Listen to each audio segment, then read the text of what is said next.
আসসালামু আলাইকুম। অনলাইন তালিম থেকে পড়া হচ্ছে।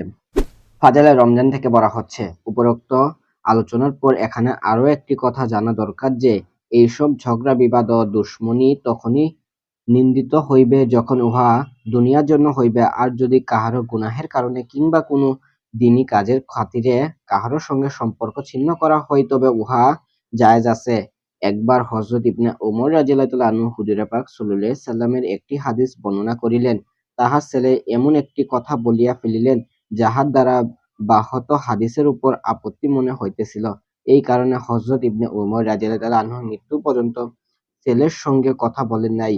সাহাবায়ে একরাম রাদিয়াল্লাহু তাআলা আনহু এর জীবনে এই ধরনের আরো বহু ঘটনা পাওয়া যায়। মনে রাখিতে হইবে, আল্লাহ তাআলা সবকিছু জানেন, দেখেন, তিনি অন্তর্যামী। অন্তরের অবস্থা সম্পর্কে তিনি ভালো করিয়াই জানেন যে, কে দ্বীনের খাতিরে সম্পর্ক ছিন্ন করিয়াছে আর কে নিজের অহংকার ও বড়াই প্রকাশের জন্য করিয়াছে, নতুবা প্রত্যেকেই দ্বীনের খাতিরে দুশমনী করিয়াছে বলিয়া দাবি করিতে পারে। উক্ত হাদীস দ্বারা দ্বিতীয়ত যে বিষয়টি জানা গিয়াছে তাহা হইল, হেকমতে এলাহীর সামনে পুরাপুরিভাবে সন্তুষ্ট থাকা এবং আল্লাহ তাআলার যে কোনো হুকুমকে গ্রহণ করিয়া লওয়া ও উহার প্রতি আত্মসমর্থন করা চাই। কেননা শবে কদরের নির্দিষ্ট তারিখটি উঠাইয়া যাওয়া ব্যাহত একটি বড় কল্যাণ হইতে বঞ্চিত হওয়ার মনে হইলেও, যেহেতু উহা আল্লাহর পক্ষ হইতে ঘটিয়াছে, কাজেই হুজুর সাল্লাল্লাহু আলাইহি ওয়াসাল্লাম ইরশাদ করিয়াছেন যে, হয়তো ইহাই আমাদের জন্য মঙ্গলজনক হইবে। অত্যন্ত শিক্ষণীয় ও গভীরভাবে চিন্তা করিবার বিষয় যে, আল্লাহ তাআলা বান্দার প্রতি সর্বদাই মেহেরবান ও অনুগ্রহশীল।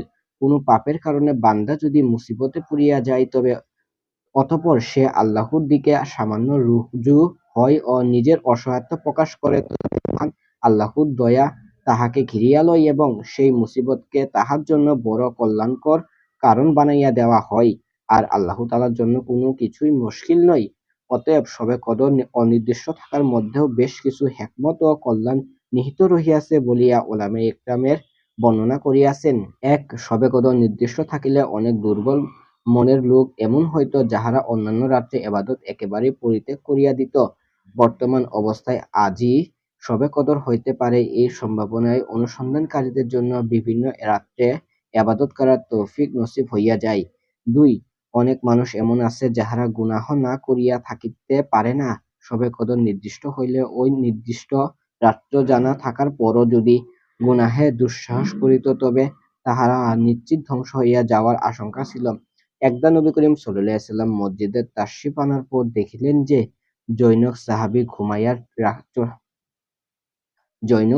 ঘুমাইয়া রহিয়াছে। হুজুর সাল্লাল্লাহু আলাইহি ওয়াসাল্লাম হযরত আলী রাদিয়াল্লাহু তাআলা আনহু কে বলিলেন, তুমি তাহাকে জাগাইয়া দাও যেন সে ওযু করিয়া নেয়। হযরত আলী রাদিয়াল্লাহু তাআলা আনহু লোকটিকে জাগাইবার পর হুজুর সাল্লাল্লাহু আলাইহি ওয়াসাল্লামকে জিজ্ঞাসা করিলেন যে, নেক কাজে তো আপনি খুবই দ্রুত আগাইয়া যান, কিন্তু এই ক্ষেত্রে আপনি নিজে তাহাকে জানাইলেন না কেন? হুজুর সাল্লাল্লাহু আলাইহি ওয়াসাল্লাম ইরশাদ করিলেন, আমি জাগাইতে গেলে ঘুমের ঘোরে হয়তো সে অস্বীকার করিয়া বসিত, আর আমার কথা অস্বীকার করিলে কুফর হইয়া যাইত।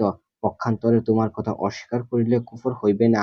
এমনিভাবে আল্লাহ তাআলা ইহা পছন্দ করিলেন না যে, এই মহান মর্যাদাবান রাত্রটি কথা জানার পর কোন বান্দা ইহাতে গুনাহের দুঃসাহস করুক। ৩, শবে কদর নির্দিষ্ট থাকিলে যদি ঘটনাক্রমে কাহারো এই রাত্রটি ছুটিয়া যাইত তবে মনোকষ্টের দরুন তাহার জন্য আর কোন রাত্র জাগরণই নসিব হইত না। এখন তো অত্যন্ত রমজানের ২টি রাত্র জাগা সকলের ভাগ্যে জুটিয়াই যায়। ৪, যতগুলি রাত্র শবে কদরের তালাশে জাগিয়া থাকিবে, প্রত্যেকটির জন্যই পৃথক পৃথক সওয়াব লাভ হইবে। ৫, পূর্বে এক রেওয়ায়েতে বর্ণনা করা হইয়াছে যে, রমজানের ইবাদতের উপর আল্লাহ তাআলা ফেরেশতাদের সহিত গর্ব করিয়া থাকে। শবে কদর অনির্দিষ্ট থাকা অবস্থায় গর্ব করার সুযোগ বেশি হয়, কেননা তারিখ নির্দিষ্ট থাকার কারণে বান্দা রাত্রের পর রাত জাগিয়া ইবাদতে মশগুল হইয়া থাকে। যদি নির্দিষ্ট করিয়া বলা হইত যে, এই রাত্রটি শবে কদর, তবে কি তাহারা এত রাত্র জাগ্রত থাকিয়া ইবাদত করিতে চেষ্টা করিত? এতদ্বাদির আরো অন্যান্য কল্যাণও থাকিতে পারে। বস্তুত এইসব কারণে আল্লাহ তাআলার বিধান এইরূপ চলিয়া আসিয়াছে যে, এই ধরনের গুরুত্বপূর্ণ বিষয়গুলিকে তিনি গোপন করিয়া রাখেন। যেমন ইসমে আজমকে গোপন করিয়া রাখিয়াছে, এমনিভাবে জুমার দিনে দোয়া কবুল হওয়ার খাস ওয়াক্তকেও গোপন করিয়া রাখিয়াছেন। অনুরূপভাবে আরো বহু বিষয়টি তিনি গোপন রাখিয়া দিয়াছেন। অবশ্য এখানে ইহাও সম্ভাবনা রহিয়াছে যে ঝগড়ার কারণে শুধুমাত্র সেই রমজানের শবে কদরের নির্দিষ্ট তারিখকে ভুলাইয়া দেওয়া হইয়াছে। অতএব উল্লেখিত অন্যান্য হিকমত ও কল্যাণের কারণে চিরদিনেরই জন্য অনির্দিষ্ট করিয়া দেওয়া হইয়াছে। তৃতীয় যে বিষয়টি এই পবিত্র হাদিসে আসিয়াছে তাহা এই যে শবে কদর নবম, সপ্তম ও পঞ্চম এই তিনটি রাত্রে তালাশ করিতে বলা হইয়াছে। অন্যান্য রেওয়াতে মিলিয়া এইটুকু তো প্রমাণিত হয় যে এই তিনটি রাত্র শেষ দশকের অন্তর্ভুক্ত, কিন্তু তারপরও আরো কয়েকটি সম্ভাবনা থাকিয়া যায়। তাহা এই যে শেষ 10 দিনকে যদি শুরু হইতে গণনা করা হয় তবে হাদিসের অর্থ 29, 27 ও 25তম রাত্রি হয়।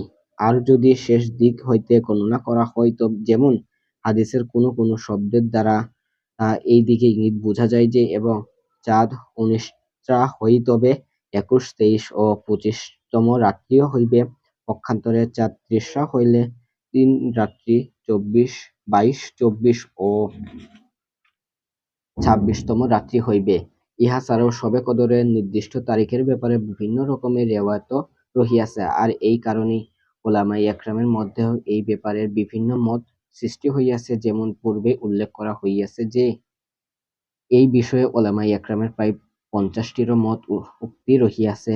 অভিজ্ঞ উলামায়ে একরামের মতে রেওয়ায়তের মধ্যে এত বেশি পার্থক্যের কারণ এই যে এই রাত্রটি কোনো বিশেষ তারিখের সহিত নির্দিষ্ট নয়, বরং বিভিন্ন বৎসর বিভিন্ন রাত্রে হইয়া থাকে। এই কারণেই রেওয়ায়তও বিভিন্ন রকম আসিয়াছে। অর্থাৎ নবী করিম সাল্লাল্লাহু আলাইহি ওয়াসাল্লাম প্রত্যেক বছর ওই বছরেরই বিভিন্ন রাত্রে তালাশ করার হুকুম করিয়াছেন। আবার কোন কোন বছর নির্দিষ্ট করিয়াও বলিয়াছেন। যেমন হযরত আবু হুরায়রা রাদিয়াল্লাহু তাআলা আনহু এর এক রিওয়ায়াতে আছে যে একদা হুজুর সাল্লাল্লাহু আলাইহি ওয়াসাল্লামের মজলিসে শবে কদরের আলোচনা হয়। তিনি জিজ্ঞাসা করেন, আজ কোন তারিখ আরজ করা হইল? আজ 22 তারিখ। হুজুর সাল্লাল্লাহু আলাইহি ওয়াসাল্লাম বলিলেন, আজ রাত্রেই তালাশ করো। হযরত আবু যর রাদিয়াল্লাহু তাআলা আনহু বলেন, আমি একবার হুজুর সাল্লাল্লাহু আলাইহি ওয়াসাল্লামের নিকট আরজ করিলাম যে শবে কদর কি শুধু নবীর জামানাতেই হইয়া থাকে নাকি তাহারও পরেও হয়? হুজুর সাল্লাল্লাহু আলাইহি ওয়াসাল্লাম ইরশাদ করিলেন, ইহা কিয়ামত পর্যন্ত থাকিবে। আমি আরজ করিলাম, ইহা রমজানের কোন অংশ হইবে? তিনি বলিলেন, প্রথম ও শেষ দশকের, ইহা তালাশ কর। অতঃপর হুজুর সাল্লাল্লাহু আলাইহি ওয়াসাল্লাম অন্য প্রসঙ্গে কথা বলিতে শুরু করিলেন। পরে আমি সুযোগ বুঝিয়া আবার জিজ্ঞাসা করিলাম, ইয়া রাসূলাল্লাহ, এতটুকু তো বলিয়া দিন যে শবে কদর দশকের কোন অংশে হয়? তাহা আমার এই কথা শুনিয়া তিনি এত বেশি নারাজ হইলেন যে ইহার পূর্বে বা পরে তিনি আমার প্রতি আর কখনো এত নারাজ হন নাই। অতঃপর তিনি এরশাদ করিলেন, আল্লাহ তাআলা যদি ইহা মর্জি হইত তবে জানাইয়া দিতেন, শেষের 7 রাত্রিতে ইহা তালাশ করো, তারপর আর কিছু জিজ্ঞাসা করিও না।